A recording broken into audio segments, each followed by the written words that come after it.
Olá, pessoal! Como vocês estão? Por aqui tudo em paz. Estamos indo para o terceiro encontro, olha só, Tiago, capítulo 3. Eu espero que você esteja conseguindo acompanhar, fazendo suas anotações na sua Bíblia, grifando aquilo que é mais importante. E hoje eu quero te dar um desafio. O capítulo 3 de Tiago é repleto de lições práticas. À semelhança do tema do nosso estudo, hoje a gente vai mergulhar nessas lições práticas que Tiago tem para a nossa vida. Então, eu lhe desafio a, quem sabe, tirar um pouco essas lentes que às vezes a gente usa para ler a palavra e ler a Bíblia de uma maneira transformadora. Como é, Luciana, que a pessoa lê a Bíblia de uma maneira transformadora? Trazendo o texto bíblico para o seu coração, para a sua mente, fazendo com que aquela leitura bíblica seja realmente palavra de Deus para você. Às vezes a gente tem a tendência de talvez ler um texto bíblico e deixá-lo lá no passado, ou aplicá-lo a alguém, a terceiros, né? E o desafio de uma leitura bíblica, desculpe, transformadora, é você ler a palavra de Deus e fazer com que ela esteja realmente mergulhada na sua mente, no seu contexto, no seu tempo, na sua hora, na sua vida, tá certo? E esse é o nosso desafio de hoje, tá bom? Sem demoras, vamos começar o nosso estudo, não é verdade? Vamos lá, Luciana, deixe de conversa fiada e vamos começar o nosso estudo.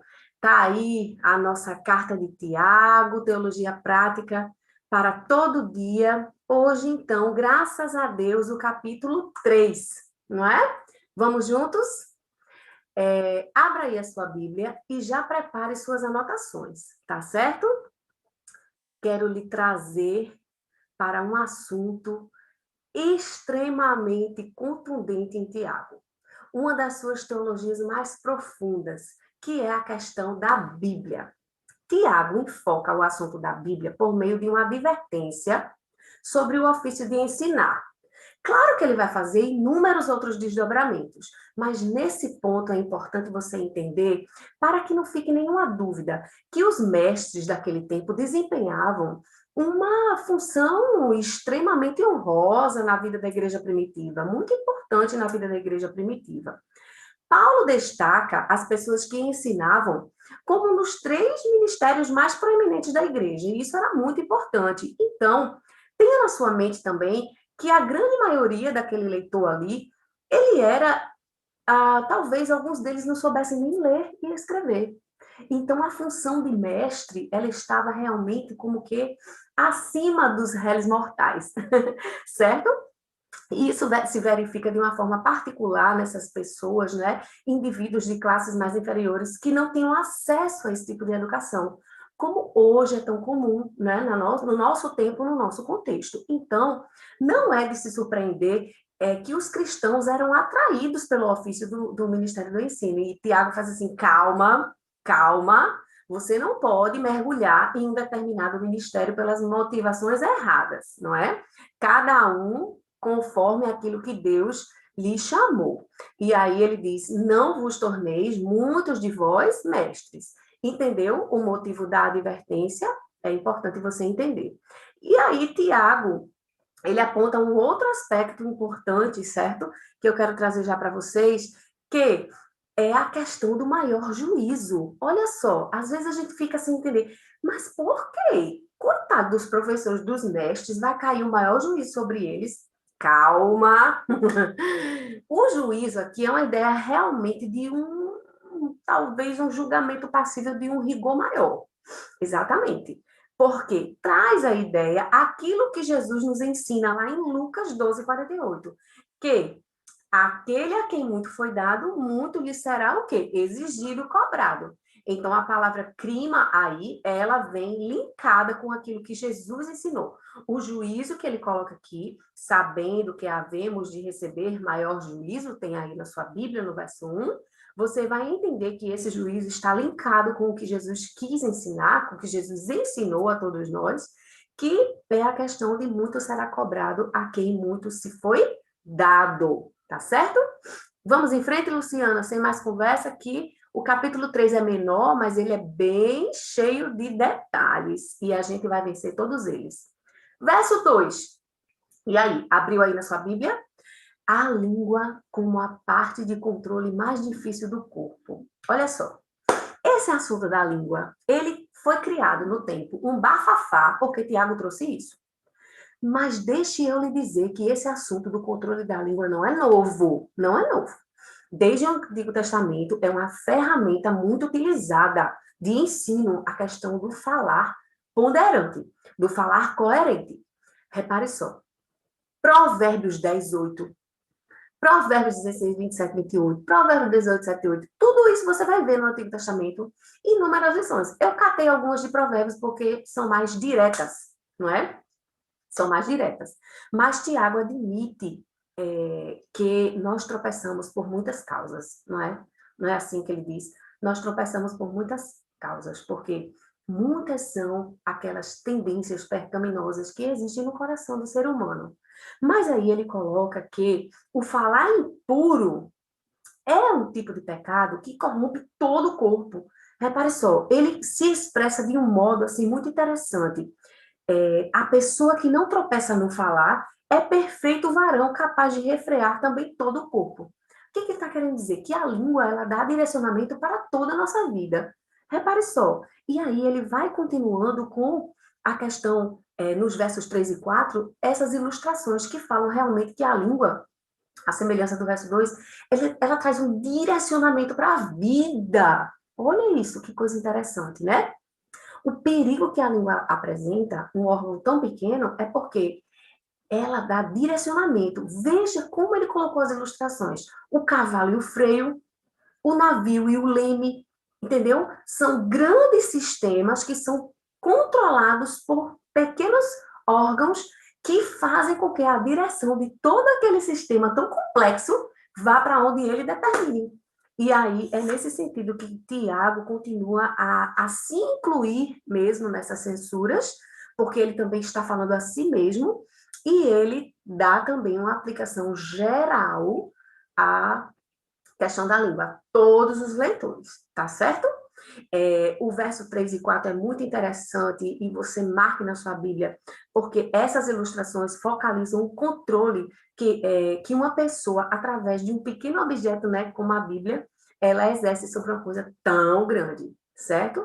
Veja que quando um cristão, né, um seguidor de Jesus, exerce um cuidado no controle da língua, ele pode se presumir que ele é alguém que sabe dirigir a sua vida. Irmãos, que coisa complexa, não é verdade?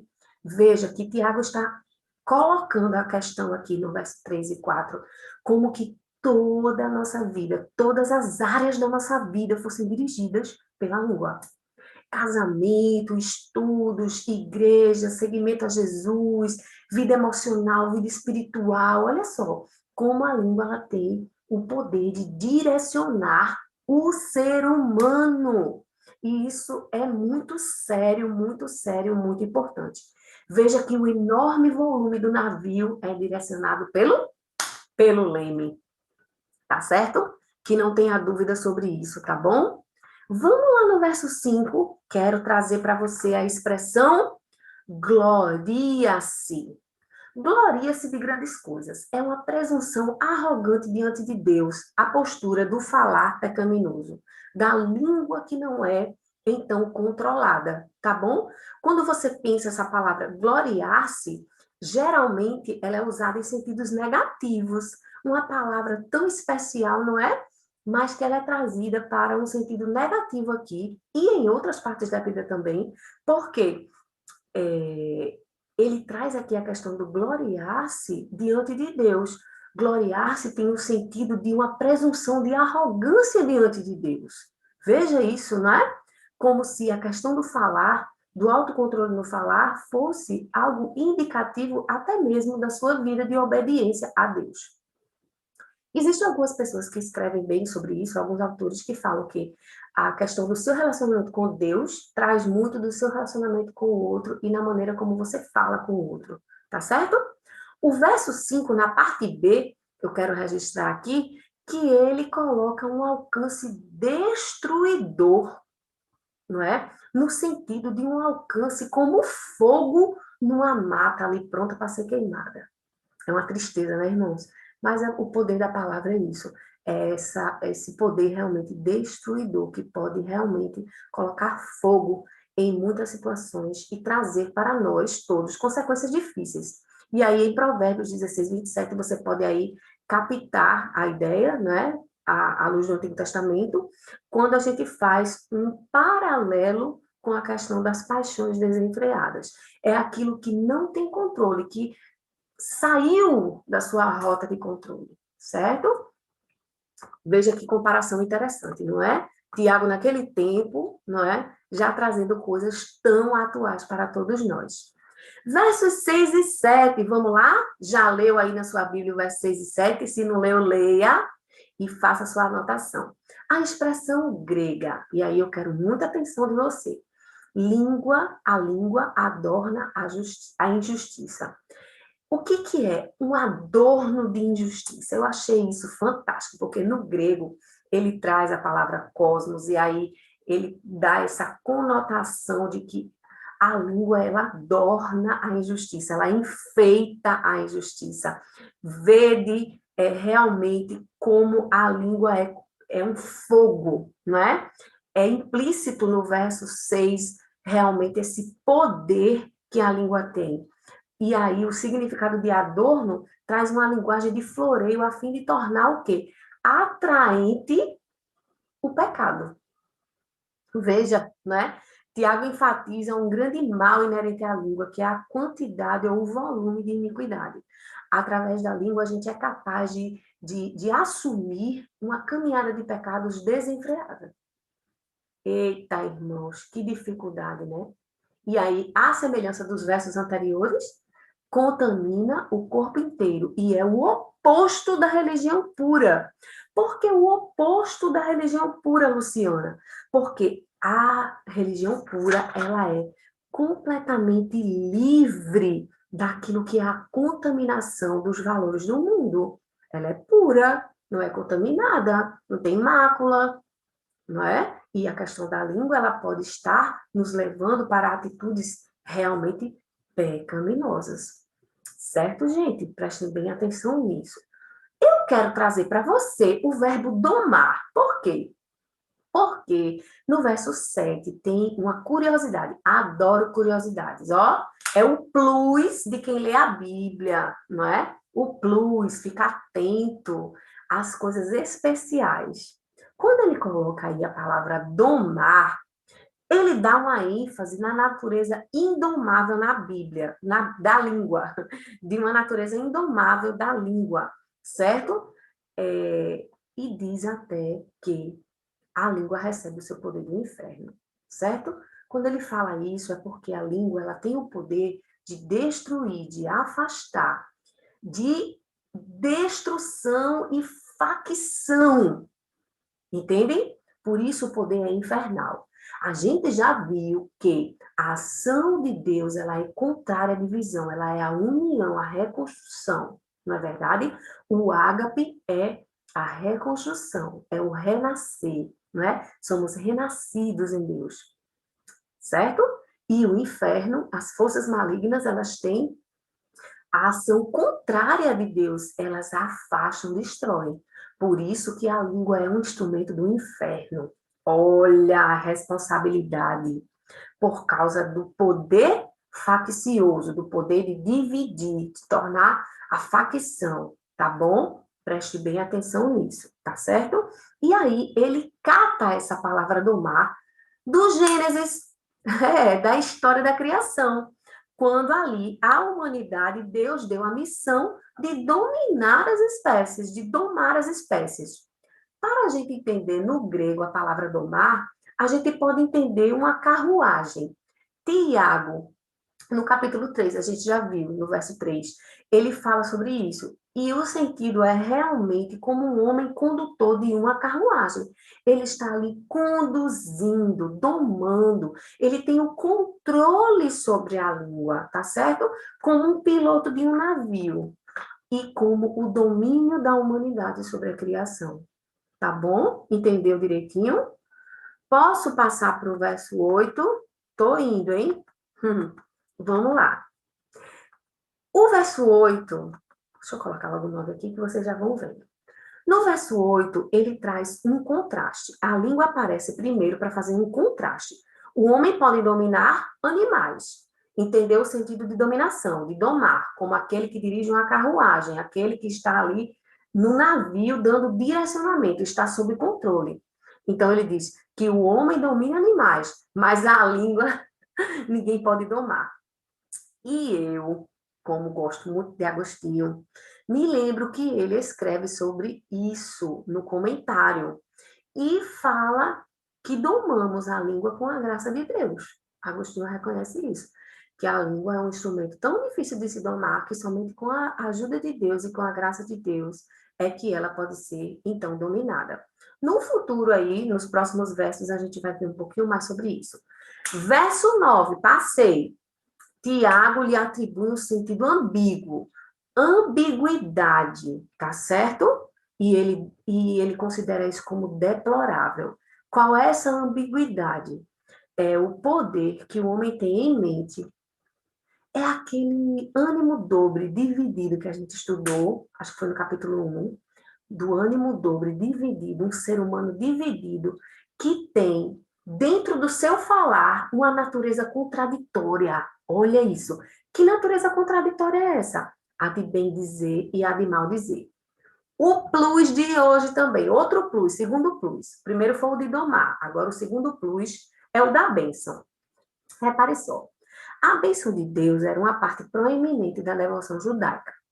Isso acontecia sempre. Eles liam a bênção, ó santo, bendito seja ele. Eles repetiam isso de acordo com a tradição judaica. Eles também davam honras e bênção a Deus, certo? E aí é interessante que o que Tiago diz, que da mesma boca que louva a Deus e honra a Deus, infelizmente, acontece a postura mais impura, que é a de maldizer o outro. Tiago, para ele, a maldição é uma coisa deplorável. Por quê? Amaldiçoar alguém não é assim como a gente pensa, ai, fulano fica rogando praga no outro, né? Não tem um povo que acredita nessas coisas, né? Não é isso, não é jogar uma praga em alguém, não pense que é isso, não. Mas amaldiçoar alguém é o desejo de que aquela pessoa seja cortada da presença de Deus. É negar a ele a condição dessa graça de estar junto de Deus. Isso é amaldiçoar. Não bem dizer é amaldiçoar, tá certo? Então, expressamente, Jesus proibiu seus discípulos de amaldiçoarem outras pessoas. Na verdade, eles deviam, Jesus é muito claro com isso, tá certo? Eles deviam apenas bem dizer, porque qualquer outra pessoa, ela é a imagem e a semelhança de Deus. Então, está clara a alusão de Tiago a Jesus Cristo. Jesus ensina a todo discípulo a abordar as pessoas não amaldiçoando, mas bendizendo, certo? Abençoando, porque todas as pessoas são a imagem e a semelhança de Deus, tá certo? E aí você vai catar aí na sua Bíblia, Lucas 6:28, Romanos 12:14, e vai ler sobre isso mais um pouquinho, porque um bom leitor, ele não fica satisfeito com o que uma pessoa fala, ele vai além, tá certo? Vá lendo aí, vá vendo o que Jesus ensinou sobre a questão que os discípulos precisavam abençoar as pessoas. Verso 10, passei. Vamos lá. A enganosa dualidade da Bíblia. Lembram do que eu já disse a vocês? Todas as vezes que um autor repete o assunto é porque o troço é importante. Então, preste atenção que da Bíblia procede, da língua procede bênção e maldição. Da língua procede bênção e maldição. E isso é deplorável. Tiago vê as palavras, escute isso, viu? Tá escutando? Tiago vê as palavras como um barômetro da espiritualidade. A nossa maneira de falar, o conteúdo daquilo que a gente faz, a maneira como a gente fala, ela é um barômetro da espiritualidade. E aí eu trouxe uma pancada de versículos para você ler acerca disso, à luz de quem? Do nosso alvo maior, nosso Senhor, que é Jesus Cristo, que é a palavra de Deus. E aí você vai ver que o poder maculador da palavra, Jesus, ele acende no coração das pessoas a esperança de que nós podemos sim, no reino de Deus, ter palavras de esperança, ter palavras de construção, ter palavras benignas, bondosas, tá certo? E aí em Mateus, ele fala sobre isso, que eu já coloquei para vocês, tá? E no verso 11 e 12, ele coloca as 3 ilustrações, que também tem tudo a ver com o Mestre Jesus. Água doce e amarga, azeitona e figo e água salgada e doce, não é? A importância, então, da fonte na Palestina, tão seca a Palestina, e aí ele dá uma aula de contextualização, porque ele traz logo a questão da fonte, não é? Então, ele pode dialogar com aquele leitor, e o leitor sabe do que ele está falando, isso é muito importante, tá bom? E ele traz, então, essa maneira do leitor entender com essas ilustrações. Jesus fazia muito isso, não é verdade? Jesus, ele fala de como pode nascer tal fruta de tal árvore e tal, né? E isso é muito cristocêntrico, irmãos, é muito cristocêntrico. Por quê? Porque o que a gente está falando aqui é da questão de frutificar, tá certo? É muito cristocêntrico e vale muito a pena a sua atenção. Então, a advertência de Tiago é muito clara com essas ilustrações. Aquilo que é bom no coração deve produzir coisas boas, tá certo? Amém? Aleluia? Aquilo que é mal no coração deve inevitavelmente produzir coisas más. Quando o coração está inundado, então, de bondade, ele vai produzir bondade, mas de maldade vai produzir maldade, tá certo? Passei? Passei. Vamos lá para o verso 12. Tema super. Verso 12, parte B, tá? Que a gente já abordou o 12, parte A. Um tema assim, porque ele muda de assunto. Ele, pô, no verso 12, parte B, ele vem com outra perícope emendada ali. A verdadeira sabedoria traz a paz. Por que eu falei de verdadeira sabedoria que traz a paz? Acho importante a gente se debruçar um pouquinho nisso, porque ele coloca realmente ideias afins, ideias com as quais a gente vai entender o que é a sabedoria. E aí ele coloca assim: inveja amargurada, desejos egoístas e arrogância. Gente, esses temas que ele coloca, ele repete em vários capítulos, inclusive no capítulo 4, ele fala de novo, e a gente vai ver domingo que vem, não é? Se Deus quiser. Mas é interessante porque isso tudo descreve a atitude pecaminosa e que está num contraste absurdo com a sabedoria do alto. Verdade, verdade verdadeira, certo? E os efeitos disso, os efeitos são guerras e contendas, homicídios, orações sem respostas, ou seja, vida espiritual infrutífera, não é verdade? E ainda tem o problema da inconstância, que Tiago bate firme, que eu nem coloquei aqui no slide, mas é mencionado com bastante frequência por ele, a questão da inconstância, tá certo? Ah, coloquei o alerta à inconstância, porque é uma nota muito conhecida por Tiago aos seus leitores. Vocês precisam conquistar uma vida constante com Deus, não é? Sem aqueles altos e baixos, e fez o que era bom ao Senhor, e fez o que era mal, e fez o que era bom. Então, a luta de Tiago é trazê-los para uma vida constante, não é, com Deus, porque a inconstância traz justamente esse ânimo dobre dividido que ele tanto, ó, bate, não é verdade? Passei? Passei. Vamos para o verso 13. Quem entre vós é sábio e entendido? Olha a pergunta.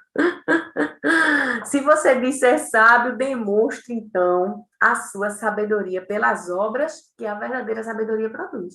Ou seja, ele coloca aí um parâmetro para a verdadeira sabedoria. A verdadeira sabedoria produz frutos e está ao dispor de todos. Não é somente para um grupo, é para todos, inclusivo. Deus dá de graça a todo Israel, a todo ser humano, a toda pessoa. Está claro que Tiago considera a sabedoria como uma virtude à disposição de qualquer pessoa, tá certo? De qualquer pessoa. Ele não está se dirigindo somente a mestres e líderes, mas a todo o povo leitor, tá bom? A carta de Tiago é entendida, dirigida a todos os crentes em geral. A gente viu isso no estudo 1, não é? Tiago é fiel ao conceito veterotestamentário da sabedoria como modo de vida e atitudes que são típicas de uma pessoa que vive realmente o segmento de Jesus, tá bom? Em mansidão de sabedoria, essa expressão aí deve ser entendida como um qualificativo de obras, tá? Elas devem ser praticadas em mansidão, que caracteriza a sabedoria ou nasce dela. Mansidão é uma palavra muito interessante, prautes. E na mente da maioria dos gregos, dificilmente essa virtude era uma das virtudes melhores. Não. Na cabeça dos gregos, a mansidão prautes era algo escanteado. Por quê? Se tinha naquele tempo uma ideia de que a mansidão era ser servil, era ser dócil, aquela coisa, ser assim, manipulável, não é? E aí os gregos afastavam um pouco essa virtude. Mas foi Jesus quem trouxe a questão da mansidão para a vida prática de seus discípulos, não é verdade? Mateus 11:29 fala sobre a mansidão, e também Jesus fala de novo em Mateus 5:5 no Sermão da Montanha, a questão da importância da mansidão. A mansidão envolve uma compreensão sadia do que é harmônico, certo? Então, a mansidão, ela é a harmonia. Bem-aventurados aqueles que são mansos. Os mansos, aquele que busca a mansidão, ele promove a paz, certo? É como o pacificador, ele promove a paz. E a questão da falta de orgulho no trato com os semelhantes também é muito importante, porque também está no sentido grego, então, de mansidão, tá certo? Verso 14 fala o oposto de mansidão. E eu adoro esse tipo de ensinamento. Acho muito pedagógico quando ele fala o que não é, para a gente aprender o que é. O oposto de mansidão é a inveja amargurada e o sentimento faccioso. Quero fazer um plus. De novo, um plus. Você vai entender direitinho o que é essa inveja amargurada, tá? Porque inveja no grego é zelos, certo? E Jesus agiu com zelos. Jesus foi zeloso, tá? Jesus teve um zelo. O evangelista João fala sobre isso no capítulo 2:17, não é que Jesus agiu com zelo. Só que Jesus agiu com um zelo verdadeiramente bíblico e altruísta, levando em consideração o semelhante, o ser humano, tá bom? Porque ele era altruísta pelo reino de Deus, pelo Senhor Deus, que lhe inspirou a ser altruísta. Jesus tinha um altruísmo perfeito. Jesus lidava com as pessoas de uma maneira perfeita. Não era um fanático egoísta, não, de forma alguma. Jesus não era violento ou áspero, mas a inveja amargurada, ela tem um quê de egoísmo, de aspereza, de grosseria, e ela é diferente do zelo que Jesus agiu, tá bom? Do adjetivo grego dado a Jesus quando ele agiu com zelo. É diferente, tá certo? Porque a inveja é o lado egoísta do zelo. É o lado egoísta do zelo. Ela é a cobiça. Olha aí, Tiago fala da inveja como aquela inveja amargurada que é cobiça, certo? Que critica a terceiros de uma maneira depreciativa. Isso é um perigo, irmãos, é um perigo. Por quê? Porque a inveja amargurada, ela tem um sentimento faccioso. E os irmãos já sabem que o que divide não é de Deus, não é verdade? Não é de Deus, tá certo? Facção, intriga, divisão, não é coisa de Deus, não é. É a força contrária, não é? Verso 15, passei. E aí, de um modo meio irônico, ele se utiliza aí da linguagem da ironia, Tiago compara a sabedoria possuída por aquelas pessoas invejosas e facciosas com a sabedoria que desce lá do alto. São duas sabedorias diferentes. Lembram da fé, da história da fé? Tá vendo como Tiago é muito pedagógico e nos ajuda a pensar. A fé, lembre-se, Tiago trabalha com dois tipos de fé, uma fé espúria e uma fé bíblica. Agora ele está fazendo a mesma coisa com a sabedoria. Existe uma sabedoria que quem está nutrindo é aquele povo faccioso. E existe uma sabedoria que quem está nutrindo, recebendo do alto, é aquele que segue a Deus. Entendeu? A sabedoria bíblica, ela é dada por Deus. Ela é dada por Deus. Ela desce do alto. E é para quem? Para mestres e líderes? Não. Para quem? Para todos, tá certo? A verdadeira sabedoria e as escrituras deixam isso muito claro, que ela procede de Deus, e você pode ver isso em Provérbios, tá aí o texto para você ver, tá bom? A sabedoria que se expressa em egoísmo e inveja o quê? Amargurada, tem natureza e origens bem diferentes, e aí ele coloca terrena, animal e demoníaca. Quando ele fala em terreno, é porque ela é baseada naquilo que é transitório, tá bom? Não é que o terreno seja ruim, não. É que ele está trabalhando aí no sentido de terreno como algo transitório, corruptível, que vai acabar. Fraco, imperfeito, tá bom? Animal. Eita, Luciana, quer dizer que o animal agora é ruim? Não, não é isso. Mas a palavra utilizada no grego indica que é um adjetivozinho que nos mostra mais ou menos assim. Ora, é uma sabedoria que vem de onde reinam tendências das obras da carne. Por isso que ele fala que é animal, tá bom? Ela tem a ver com aquela parte da gente que produz as obras da carne. E quem fala sobre isso é quem? Apóstolo Paulo, não é verdade? Mas aí você veja como ele trata como animal. E demoníaca, por que demoníaca, Luciana? Que negócio é esse?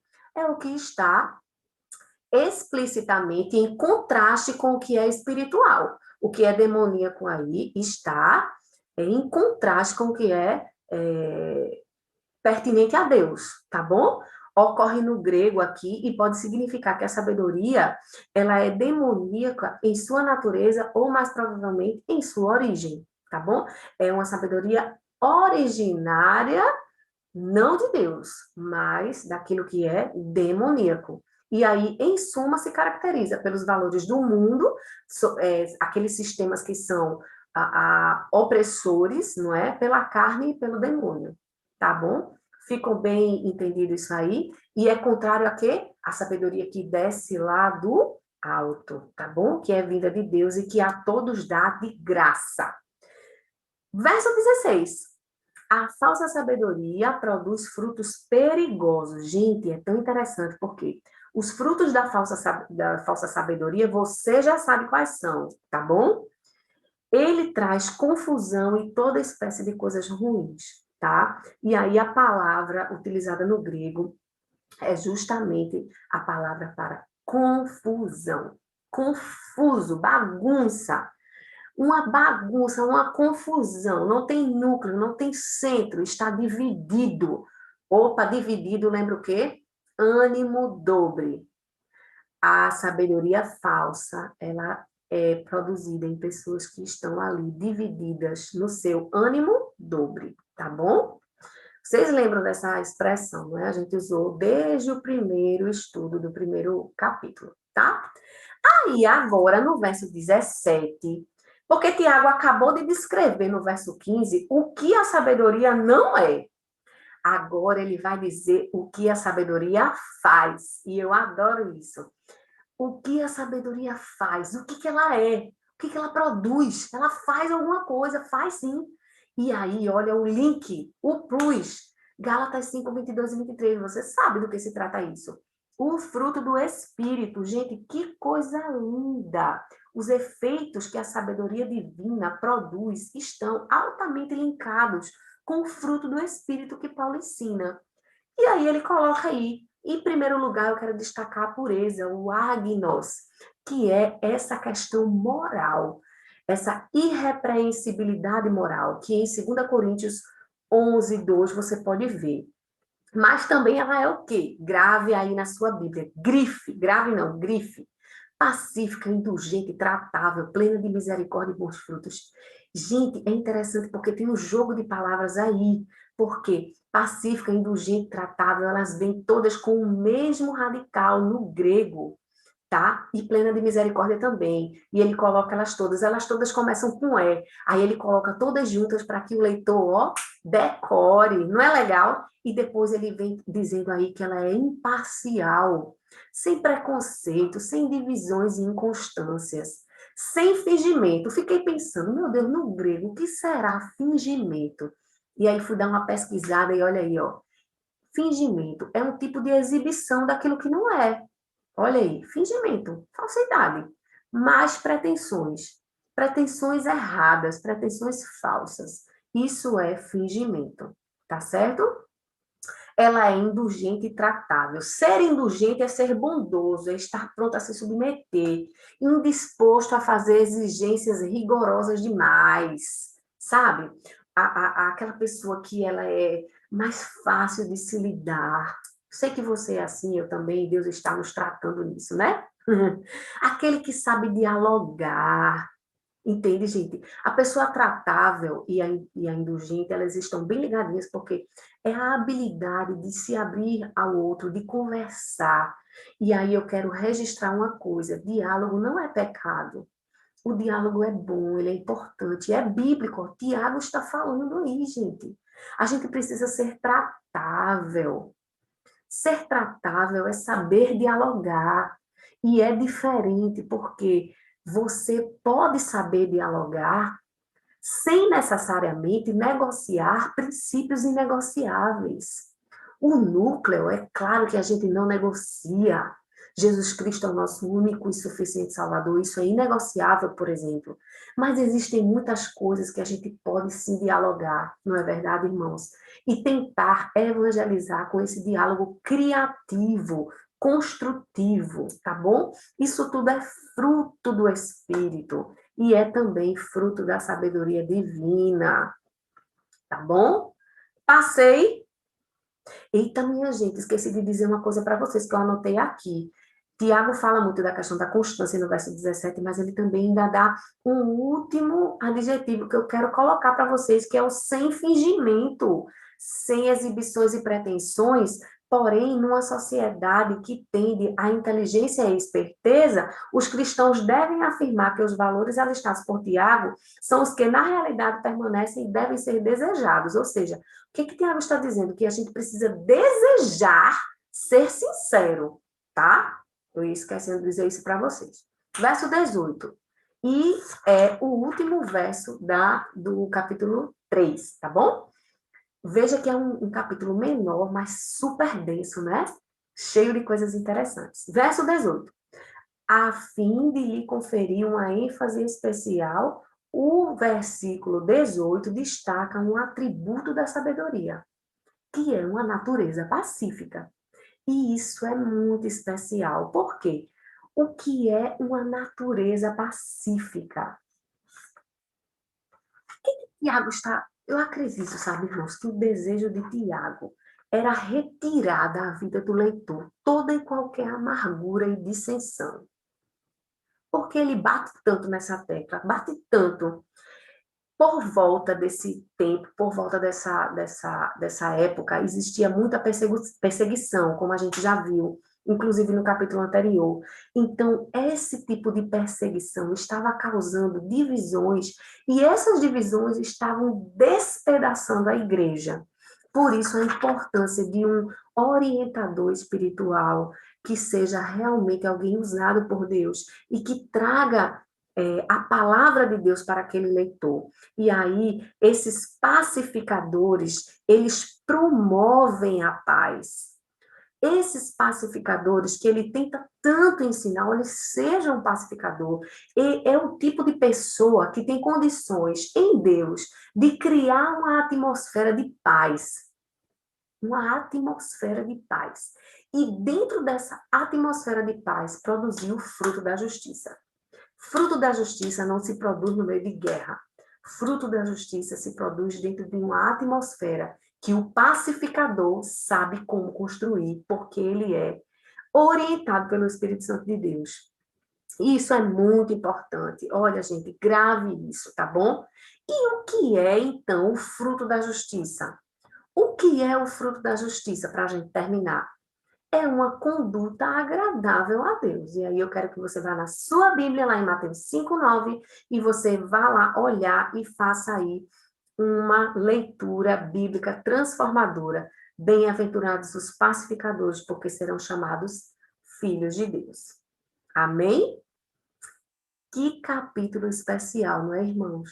Com tantas lições maravilhosas. Tarefinha de casa, reveja as características da sabedoria. O que a sabedoria faz? Quero isso na ponta da língua. O que a sabedoria faz, de fato? O que a sabedoria do alto produz? Quais são os frutos da sabedoria do alto? Vá, grife na sua Bíblia, faça a sua tarefinha dessa semana.